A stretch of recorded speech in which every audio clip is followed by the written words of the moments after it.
Back in the days when door-to-door salesmen traveled dirt roads of the countryside with their wares, mostly on foot, one old boy got lost. So he stopped to ask a farmer on the side of the road for directions to the nearest town. And the old farmer said, well, you go up to the big oak and you take a right, and then you see the creek and you take a left, and then you come to a fork in the road. The salesman said, what do I do at the fork? The old guy said, well, that's Johnson's place, and Johnson has a vicious dog, and that dog will help you find the right road. If we ever change direction, it's usually because it's forced on us. We don't go seeking change generally. We'll do just about anything to avoid change. So Jim Dant asked each of the ministers to preach a sermon about a biblical text that changed our lives. But those are not always happy stories, even when they are true and necessary. 20 years ago or so, Susan and I were invited to sing at a church near Washington, D.C. We sang the song we just sang for you in the morning worship service. Afterwards, a man came up to me as if to shake my hand, but when I reached out, he wrenched my arm and pulled me close and told me that my music was an abomination.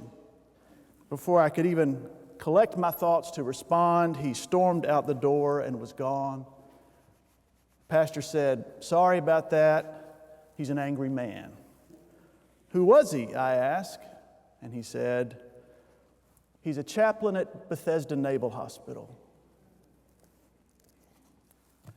I don't know about you, but there are few things more painful for me than feeling misunderstood, feeling accused of doing something wrong that I can't make right. So I got the man's address, and I wrote a long letter trying to engage him in some correspondence that would help me understand what I had done.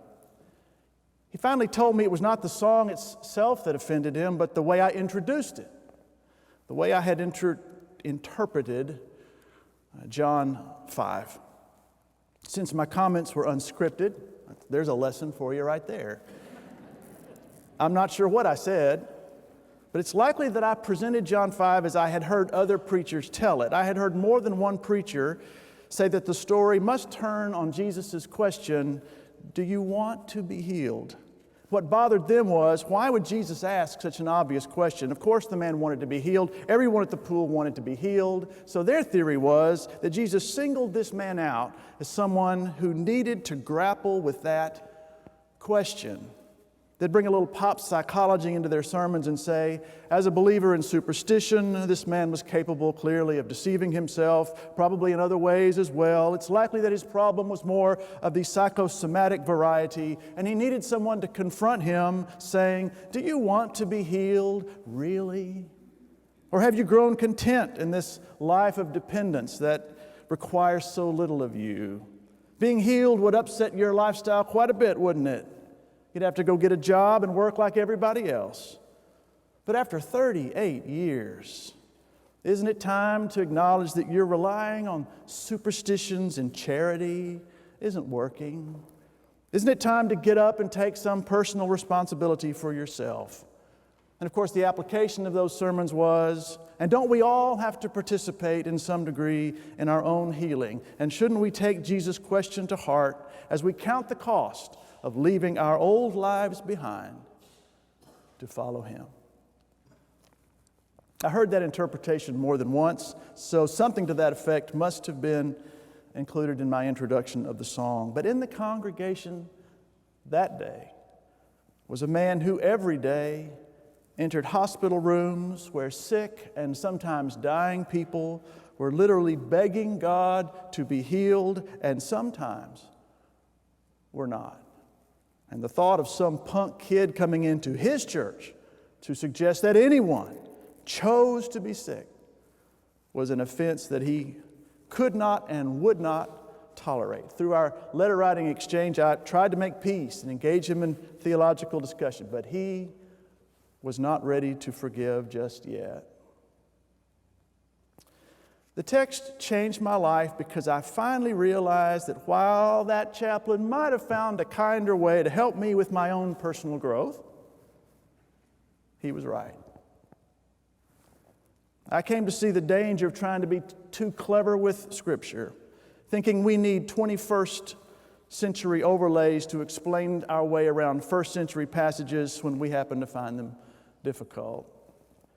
I now try to leave the text alone and trust that everything is there that I need to know for my own transformation. I try to just sit with whatever it is that makes me uncomfortable. But more importantly, I was sensitized to a bad habit not exclusive to me.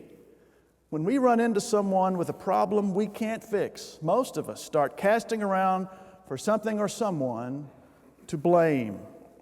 So we don't have to suffer empathy. So we don't have to confront our own helplessness.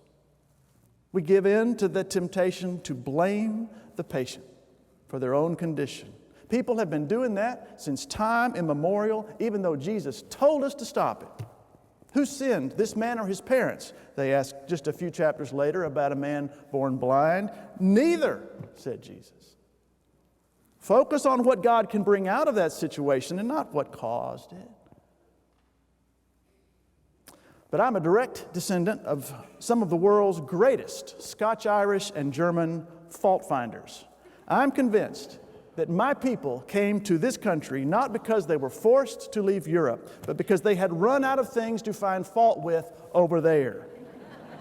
To be around some of my relatives was to see that no person could come into the path, no driver could pull into the lane, no person could cross a TV screen without some scathing judgment being called for.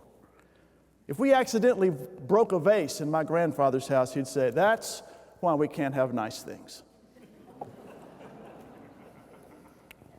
There are whole family cultures where critical speech is the lingua franca. And when you're raised in that, it is very hard to unlearn. Thanks to my encounter with an angry chaplain at a fork in my own road, I came to understand that blame is an immature way of trying to cast off our own discomfort and absolve ourselves of responsibility for caring. The truth is, even when someone is guilty of hurting themselves, that doesn't always mean they can help themselves. And yes, some psychosomatic illness exists, but it is rare, and it is not for us armchair doctors to think we can diagnose. Where it does exist, it still calls for compassion, not judgment. Now, a little alarm bell goes off every time I'm in the presence of blame or feel the impulse to blame, because I know what it says about the blamer. And I know that most suffering people are really just doing all they know to do. I was a very young kid when my dad first strapped me into water skis. It was Lake Waco, Waco being a virtually anonymous town until the Branch Davidians, the Magnolia store, and women's college basketball put them on the map. Sometimes during my early grade school years, my dad strapped some kiddie skis onto my feet and handed me the rope and said, "Don't let go of this rope." You can probably see where this is going. When the boat started, I went straight over onto my face, but of course in my panic, I did what Daddy said. When you're being pulled just below the surface like that, the water comes into every available orifice in your head. And in that time, felt like an hour or two, I swallowed most of Lake Waco. It wasn't a big lake to begin with. I didn't want to get left out in the deep water, so I hung on. And I remember my dad finally picking me up clear out of the water, skis and all, still clinging both hands to that rope. Reverend Gregory Boyle runs a ministry for gang members in Los Angeles. Bona fide hoodlums, he'll tell you. And while there's plenty to blame those kids for, he has gotten to know them well enough to see the forces that shaped them from childhood. The heartbreaking neglect, the abuse, that they have survived only through a Herculean resilience. He doesn't excuse their bad behavior, but neither does he judge them. Whenever he was here this spring speaking for United Ministries, he pointed to the 2nd chapter of Acts where it says that the signs of community health in that first church were that they not only loved each other, and not only that there was no one in need, but that they were in awe. And Boyle says that for him that means being in awe at what other people are carrying without being in judgment about how they are carrying. Being in awe of what people are carrying without being in judgment of how they are carrying. When you're hanging on for dear life, you just do the only thing you know to do, even when it's not working. And I have met people still clinging to the rope that is drowning them longer than 38 years. And I can promise you this, blaming doesn't help.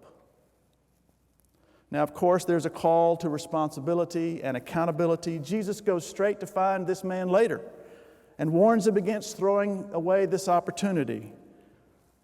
But we first have to be recipients of grace before we can be called upon to be stewards of grace. So all this has changed the way I read John 5. Can I tell you how I read it now? First of all, I think that the water stirs in natural springs because that's what natural springs do. And I think no angel cruel enough to demand that sick people crawl over one another to be first could come from the same Spirit who said that the last shall be first. And this is no country club pool for pleasure seekers. Every sick and suffering person, beyond the help of folk remedies, was crowded on top of one another, wailing in agony, waiting in the sweltering heat, in the same rancid clothes they had worn for years. The stench would have made you wretch. No one would choose to be there who wasn't desperate, with one exception. Except for Jesus. On the Sabbath day, when Jewish law required everyone go to the temple, Jesus chose to go there instead. Now, don't tell Jim Dant that while he was gone, I said that Jesus broke one of our top 3 things. But he did.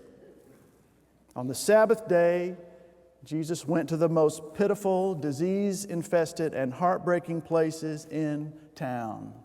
And he found a man who had been clinging to a shred of hope for just shy of the 40 years that any good Jew knew signified waiting and suffering beyond endurance. Jesus moved straight to the person who had suffered the most for the longest. And without so much as introducing himself, asked the man a question and listened. First order of business, to ask and listen. Honor the pain, hear the complaint, give ear to the injustice. This man has no idea that Jesus has the power to heal him, so when Jesus asks if he wants to be healed, he naturally assumes Jesus is asking him if he wants help getting into the water. But there's only one way this man could ever be first. He could only be first if everyone else agreed unanimously to give up their chance and let him go first. What are the odds of that happening? Jesus would have to help him and fight them off. So maybe this story turns not on that question. Not on do you want to be healed, but on the man's response. Sir, I have no one. I cannot help myself, and no one else will help me. And the first thing the author of John's Gospel says about this story is that for Jesus, being there for someone who had no one was the first act of worship on the Sabbath day. Remember when Jesus said pure religion is to care for widows and orphans in their distress? Who are they? They are the ones who have no one, by definition. They cannot fend for themselves. They must depend on someone else, and they can't give anything back. For people in that predicament, it is a miracle when someone says, I see you. I hear you. I'm in awe of the struggle you are in. I see what you're trying to do, and we both know it isn't working. Therefore, I am here for you. So they can pull the plaque off the Statue of Liberty and change it to say something more restrictive if they want. But we exist as the church for those in need because they are in need, period. And God have mercy on the church that so twists the words of Jesus so that we can find loopholes to wriggle our way out of our prime directive. That would be Christian malpractice. Chaplain was right. So here's a true story. One of our members was given a terminal diagnosis, and she had no family to help her walk through the last days of her life. So a longtime friend of hers called her own family together for a family meeting. And she said, I have an announcement to make. We have a family member you've never known about.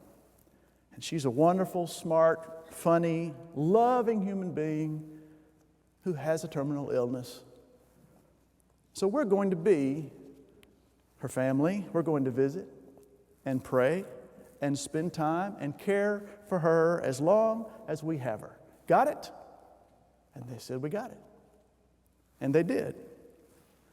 And we joined into, and when she died in a room full of flowers from our flower committee and cards from the children in our church.